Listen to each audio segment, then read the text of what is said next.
சம்பளத்தை விட்டுட்டு நான் வரேன்னு விஜய் வந்து பேசுறாரு. புலி படத்துக்கு நீங்க எவ்வளவு சார் சம்பளம் கொடுத்தீங்க? இல்ல அந்த சம்பளத்தை பத்தி எல்லாம் நம்ம பேச முடியாது, நடந்து முடிஞ்ச கதை சார். நீங்க அது புலியை பத்தி புலியாலே நான் பயந்து போய் இன்னைக்கு வர பயந்து ஓடிட்டு இருக்கேன். நீங்க திரும்ப கட்டிப்பட்டது போதாதா? அதனால புலி மேட்டரை விட்டுருங்க. இன்னைக்கு நான் வந்து அவ்வளவு ரைடு என்ன அந்த பிரச்சனையை தீர்க்க முடியல. எனக்கா ரைடு வந்து நான் ஒரு சாதாரண ஒரு பிஆர்ஓ சார், ஒரு பத்திரிகையாளர். ஏன்ட்ட உங்களை மாதிரி ஒரு பத்திரிகையாளர் என்ன இருக்கும்? ஆனா நான் அதனால மாட்டப்பட்டேன், வஞ்சகர்களால் மாட்டப்பட்டார். கூட இருந்தவங்க போட்டு விட்டுருக்கான். அதாவது அவர் கூட இருந்த ஒரு 8 பேரு என்னுடைய இடத்துக்கு வரக்கு ஆசைப்படுறாங்க.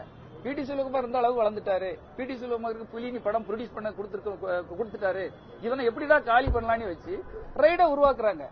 இதெல்லாம் உருவாக்கப்பட்டது, அவங்களே சொல்றாங்க, இது நான் சொல்லல. ரைடு பண்ணி முடிச்சதும் எங்க வீட்டுல ஒண்ணும் இல்ல சார், கவனமா இருக்கு சார், உங்க கூட இருக்கவங்க தான் எங்களுக்கு திரும்ப பெட்டிஷன் தந்தது.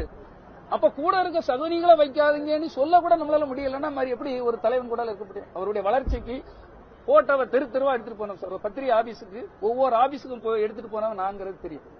ஆரம்பத்தில் என்ன அவர் மேல இருந்தா குதிச்சிட்டாரு இல்ல, இதெல்லாம் தெரியணுங்கிறக்காக சொல்றேன் சார். சாதாரண அப்பாவி ரசிகர்களுக்கு தெரியணும். எத்தனையோ விஜய் ரசிகன், பிரியமுடன் விஜய் 9 பத்திரிகை நடத்திருக்கேன் சார். இதை எதுக்கு சொல்லணும்? மனசுக்குள்ள அவ்வளவு கஷ்டத்தையும் வலியும். நமக்கும் ஒரு வாய்ப்பு கிடைக்காதான்னு தானே ஏங்கிட்டு இருப்போம். 27 ஆண்டுகள் எதுக்கு உழைக்கிறோம்? ஒரு விவசாயி ஒரு மரத்தை எதுக்கு வளர்க்கிறோம்? அந்த மரம் வளர்ந்த பிறகு பழம் சாப்பிடலாங்கிறது தானே உழைப்பான். அதே மாதிரி தானே நம்மளும் உழைச்சிருப்போம். அந்த பழம் காய்க்கும் போது வேற இல்லாம பறிச்சு தின்னுட்டு போன குரங்கு, நரி, நாய் எல்லாம் பறிச்சு தின்னுட்டு போகும்போது அந்த விவசாயிக்கு எவ்வளவு வேதனை இருக்கும். அந்த வேதனை ஒரு என்ன மாதிரி தியாகம் பண்ண ரசிகர் மன்றங்கள் உள்ளவங்களுக்கோ பொறுப்பாக இருக்கவங்களுக்கோ எனக்கும் இருக்கக்கூடாதுங்கிறதுல என்ன தவறு இருக்கு? மனவேதனை இருக்கு சார். கூட்டம் வரதெல்லாம் கண்டிப்பா ஓட்டா மாறாதுங்க. கூட்டம் வந்து ஒரு 2 நாளைக்கு முன்னால சினேகா ஒரு பங்கனுக்கு போயிருக்காங்க டி நகர் பக்கம். அவ்வளவு டிராபிக் ஜாம், மொத்தமா ஜாம் ஆகி நிக்குது. ஒரு நடிகை எங்க போனாலும் நடிகை பாக்கறதுக்கு அவங்க ரசிகை மட்டும் இல்ல, எங்க ஒரு பூ வியாபாரி, தொழிலாளி எல்லா வேலையும் போட்டு அந்த நடிகை பார்க்க போவாங்க. ஒரு நடிகர் வந்தாலும் நடிகரை பார்க்க போவாங்க. அதுக்காக புரட்சி ஏற்படுத்தி விட்டது, அவருக்காகவே அவ்வளவு ஓட்டம் போட போறாங்க, நாட்டையே தலைகளாக மாற்றி விடுவார்கள் அப்படின்னு கனவுல கூட நினைக்க வேண்டாம். நீங்க ஒர்க் பண்ணணும், மக்களுக்கு களமிறங்கி வேலை பார்க்கணும், மக்களுடைய பிரச்சனைகள் எல்லாம் தீர்க்கணும்.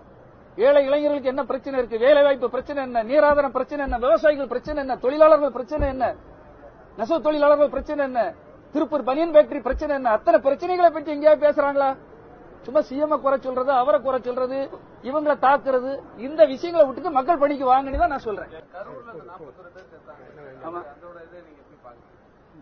கரூர்ல செத்து முடிஞ்சு ரொம்ப நாள் ஆயிடுச்சு. இல்ல அது நிகழ்வுகள் நடந்தது. அதுக்கும் நான் சொல்றேன் சார், அதுக்கும் நிர்வாகம் செய்த தவறுகள் தான். 2ஆம் கட்ட தலைவர்கள்லாம் யாரும் அங்க நிக்காம போறாங்க. அதாவது உன் கல்யாண வீட்டுக்கு கூட்டிட்டு நீயே இன்வைட் பண்ணிட்டு அதுல ஒரு விபத்து நடந்த உடனே நீங்க அவ்வளவு வீட்டுல அவ்வளவு போட்டு ஓடனா எப்படி இருக்கும்?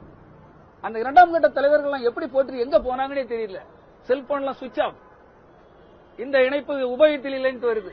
அப்ப இது வந்து ஒரு தலைமை பண்புக்கு அழகு இல்லை. இதைத்தான் சொல்லிக் கொடுக்கணும். ஒரு பிரச்சனை அங்க நிக்கணும், அவன் தான் தலைவன்.